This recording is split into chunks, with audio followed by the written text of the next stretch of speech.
Hello, hello, hello. This is Dawn DelVecchio coming to you live on Priestess School and Sedona, Arizona, from Sedona, Arizona. So I was just sitting in meditation for my second meditation today, and a message came through, or a phrase so loud and clear that I knew I had to just stop what I was doing and get over here and record this.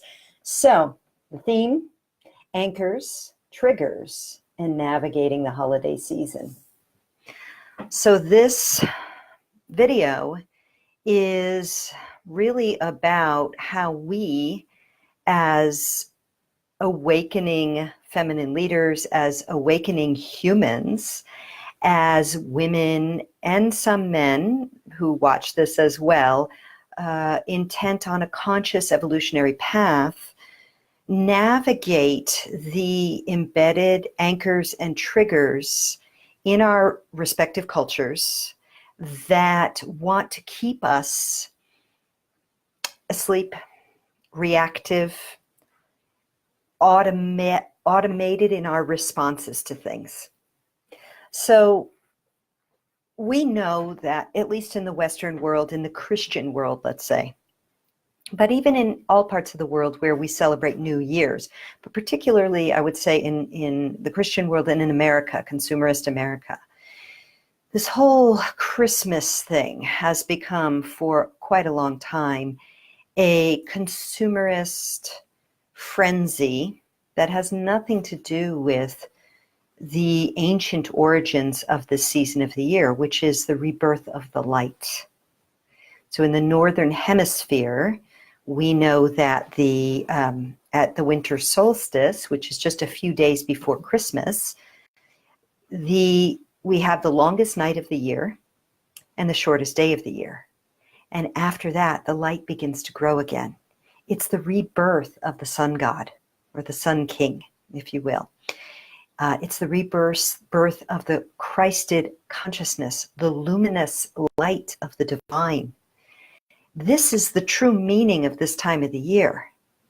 And like so much in our culture that has been developed by egos seeking control, it has been utterly co-opted into this other thing. And so the media would have us believe that this is the time of year of great joy and celebration and reunions and harmony and peace and understanding and all of that stuff. The reality is that this time of year is a time of great distress for many, many people, whether they have lost a loved one or whether they're just dealing with totally dysfunctional family members. It is a time of great distress. And there's a quote, and I don't know if it was Wayne Dyer, or I'm not really sure who it was, so I don't want to credit it. It could have even been Gandhi. I really wish I could remember who this is. I'll have to look it up later. Here's a wonderful quote. If you think you're enlightened, go spend a week with your family. Because we know that's where all the triggers are in place for us to not see our most joyful, generous self, but to see our most unpleasant, ugly faces, our most annoyed, attacking, irritated, frustrated selves. Now, that's not true for every family. Certainly, there are some people who genuinely feel that beautiful Christmas spirit as a sort of steady uplift throughout the season, and that's a beautiful thing. However, if I were a gambling woman, I would venture to bet that that is the minority by far. So I want to back up a little here and talk about anchors. And I also want to invite you to stick with me, because this might take a little while to unfold this, but I feel it will be very helpful. If it's not helpful for you particularly, it probably will be for someone you know. So I want to invite you to stick with me here as I talk through anchors, triggers, and navigating the holiday season. And of course, as always, please share a comment, a thumbs up if you find this of value, and share it with friends if you feel that there's someone who would benefit from this message. So let's backtrack now and let's talk about anchors. So the concept of an anchor, we know like what a literal anchor is, right? Like if a boat is at sea and it wants to stop somewhere, it drops its anchor to hold it in place, to keep it there so it doesn't drift, right? With the tides or with the wind. So an anchor is a word used in neurolinguistic programming, which is a therapeutic form of healing by reprogramming the subconscious mind of old, unsupportive psychological patterns or states. So this is a modality that I'm trained in. In fact, some of those behind me that you see there are certifications related to that. But the point here is that the concept of anchor is that we can anchor certain responses, feelings, or experiences based on things like smells, sounds, music, location, voices, phrases, things like that. So let me give you an example. One of the ways that certainly, and I can only speak, I mean, I can't only speak, I can speak for more than American culture, because I've seen this in Asia too. Christmas music. Christmas music, where does Christmas music play nonstop? All over the place at this time of the year, basically from the beginning of December onwards, and sometimes earlier than that. And Christmas music, of course, is always played in these stores where people go Christmas shopping. So Christmas music in and of itself, for many, has become a kind of anchor to trigger certain emotions. What sorts of emotions might they be?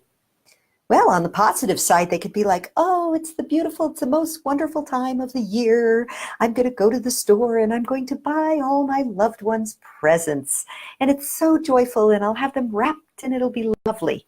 I'm going to decorate my tree. We're going to bring the family together. And music can anchor that. But what if you don't have really enough money to buy a lot of things for a lot of family members, but you do it anyway, and you get yourself in debt every year? Then you start to anchor some anxiety also around Christmas music. Christmas music, the anchor of Christmas music, the sound, triggers a response around shopping and giving. But if you are running internal programs of scarcity, internal programs of not enoughness, internal programs around transactional relationships, in other words, when I give, I get love, then the anchors of shopping for gifts at Christmas is not a joyful expression of generosity. It's another way of beating ourselves up and causing ourselves suffering. I've got to go buy this stuff. I've got to give to my family, otherwise they'll think I'm cheap. I've got to overextend myself in giving, otherwise I won't be loved. So you see how the anchor and the trigger can go together. So I kind of dove right into the most deep and intense, but let's talk about other things like, let me think of, give me a moment here to give a good illustration of an anchor. Let's say you love to ride your bicycle in the springtime. And there's a certain smell in the air, and there's certain birds that sing in your neighborhood during that time of year. So for me, this is when the cardinals start calling for their mates again in the springtime here in Sevilla. There's different birds in Asia. And it's when the doves are cooing quite a lot. And when the rosy finches are singing these really complex notes of songs, because it's mating season. So in the morning when I wake up, that's what I'm hearing. And so what if this was the time of year where you really got into bicycle riding? The anchor is the sound of the birds. And when you hear those birds, you're going to want to ride your bike. It's an anchor. And it triggers a desire, a drive to ride your bike. So that's a really healthy anchor and a really positive trigger. Let's look at some negative ones. What if you were a cigarette smoker and you've decided, this is it, I'm done, I'm going to quit? What's going to happen for you is that you're going to face the challenge, right, of wanting to quit and not being able to. But let's say your will is incredibly strong. And you, for the most part, it's easy. But there will be those certain things. Perhaps for you, you smoked a cigarette every afternoon at about 3 o'clock out on your balcony as you basked in the sunlight. That's an anchor place for smoking. So every time, actually any time of day, when you go out on that balcony and you feel the sun, or even the shade perhaps, or the clouds, it's going to trigger a desire to smoke because you have smoking anchored on the balcony. Okay, so that's a more negative anchor. And this is a piece of why overcoming addictions can be so difficult, because we anchor in certain places certain behaviors. This is why, for example, people who love to have a cigarette and coffee, when is it going to be really hard for them to quit smoking? When they're having a coffee. People who drink and smoke, when are they going to have a hard time quitting smoking or quitting drinking? When they're doing the other. People who always have a drink in a social event, when they don't know the people. That's a bit of drinking to reduce your social anxiety, but it's also an anchor. It's also a way that we get accustomed to, like, if I'm in a group and there's noise all around and I only know a few people, I want something in my hand. This is why for some people, if they don't have intense addiction to alcohol, it can be enough to have a sparkling soda and some juice or something. It's the anchor of the thing in your hand that helps you, that you're accustomed to. But of course, with addiction, that's a different story. There's the addiction aspect of it as well. However, it's important to recognize that those anchors need to be removed one by one when we are overcoming any addiction. Even if it's addiction like, okay, for me, it's sugar. It is like, it's chocolate. After I eat a savory meal, it's so challenging for me to not have something sweet. And I dance with this. I've danced with this for years. I'll get off of it for a while, and then I'll start again. But it's that anchor point, particularly at lunchtime. I'll have a savory lunch. Like I had this beautiful Indian lentil thing today that my husband made for us for the week. And afterwards, I'm like, and it doesn't matter if I have a lovely tea here with licorice and a little bit of stevia in it. So it's like a little bit sweet, you know. I want the chocolate because there's an anchor there for that. So these anchors can really trigger behavior, good behavior, habits, addictions. So let's take that. Now that I've thought about my tea, I want to sip. Hold on. So now let's take this whole concept of anchors and triggers and bring it to the holiday season.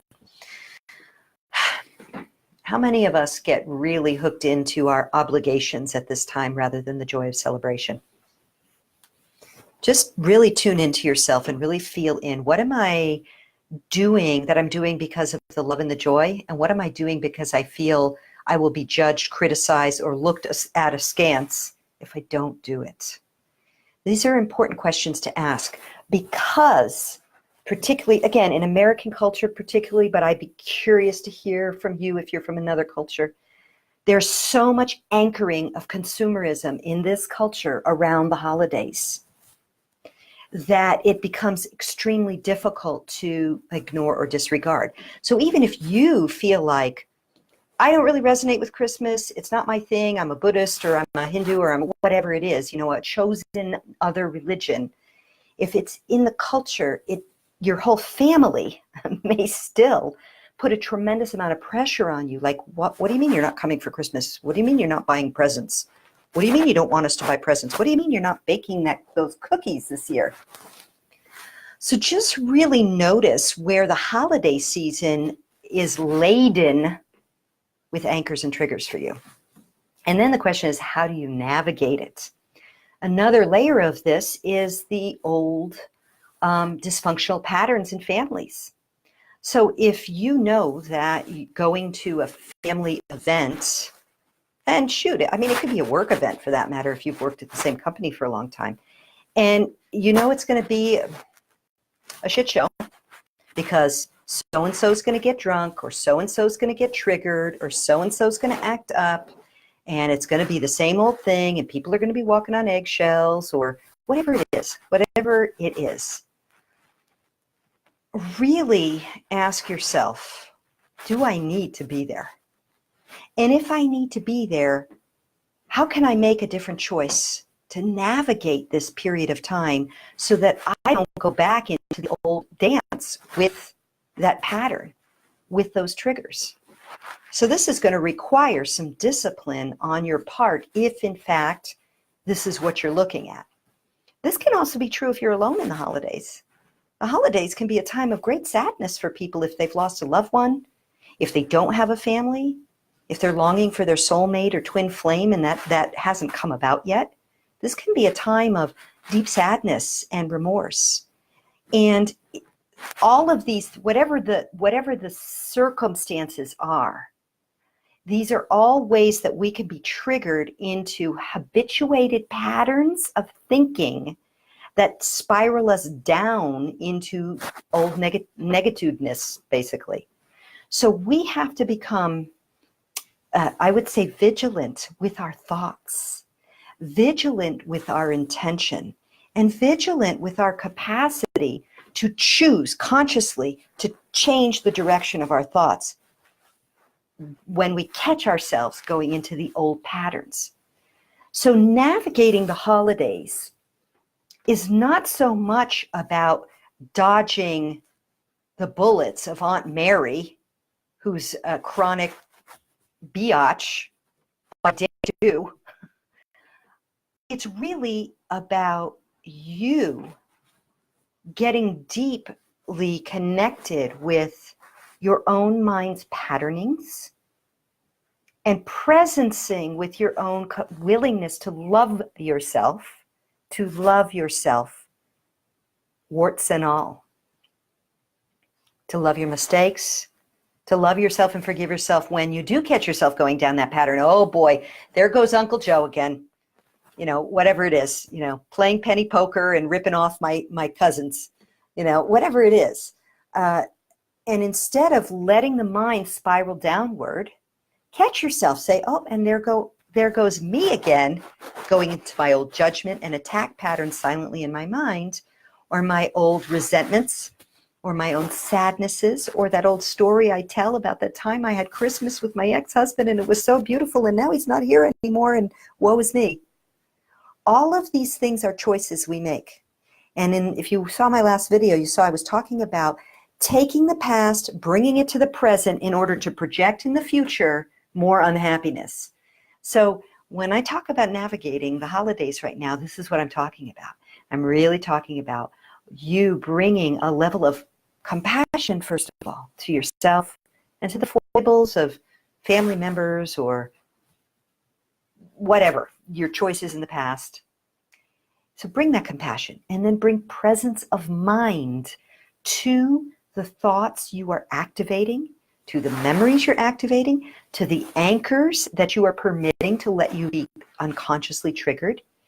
Bring awareness, bring compassion, and these are the things that will help you to navigate by making different choices. Even if you choose to take the same actions in terms of, well, I'm definitely going to my parents on Christmas Eve, or I'm definitely going to my cousin Sue's on Christmas Eve, even though I know there's going to be the potential for an explosive whatever. However, I'm going to go and I'm going to navigate this with a level of compassion for myself, compassion for the others who are being unconsciously triggered, and self-awareness of my thought patterns so that I can make a different choice even as I stand in that same place that I stand, or sit at the dinner table every year with this family. So remember that things have anchors. So it could be, again, holiday season. Let's say it's New Year's Eve or New Year's Day. And every New Year's Day, you go to a sibling's house. And every New Year's Day, by the afternoon, some difficulty breaks out. Old patterns in old family pattern typically breaks out. The theme might be a little different every year, but the pattern is the same. That pattern is literally anchored to that place on that day. And so as long as people are unconscious about their triggers, about their behaviors, about the habitual thoughts running in the back of their mind, guess what's going to happen? The anchor is going to trigger the same darn thing year after year after year. And when we become a little bit more awakened, when we become more aware of these things, we see it coming. We literally see it coming. It's like, oh boy, here it comes. Here comes the pitch, right? This person is going to trigger that person, and then it's going to start to have a meltdown, and so is going to run into the bedroom crying, and who knows or so-and-so is going to overeat. Maybe for you, it's overeating. You overeat, you guilt yourself, you shame yourself, you feel like crap the next day, whatever it is. The pattern is anchored. It's anchored into place. It's anchored by the music playing. It's anchored by the food you eat. It's anchored by the dynamics of the group, all of that. And then the triggers happen, and boom, there you go, down the same road again. So navigate consciously this year. And by all means, please, if you know anyone who is going, oh boy, here we go, here it comes again, got to go through this again this year, share this video with them. Hopefully it will be of help. And if this is insightful for you, helpful for you, not helpful for you, I would really love your feedback. So please share how you respond to this, what insights you have, and let me know how it goes. If you choose to consciously navigate the holiday season by not overeating, not overspending, not over substancing, and not overindulging in drama of any kind. See what happens when you recognize the anchors, recognize the triggers, and make a different choice by consciously choosing something different, by consciously choosing compassion and love for yourself, and consciously choosing to say, oh, there it is, not going to engage. All right, my dears, sending you all much love and bright blessings from sunny Sedona. Bye for now, and I look forward to hearing from you.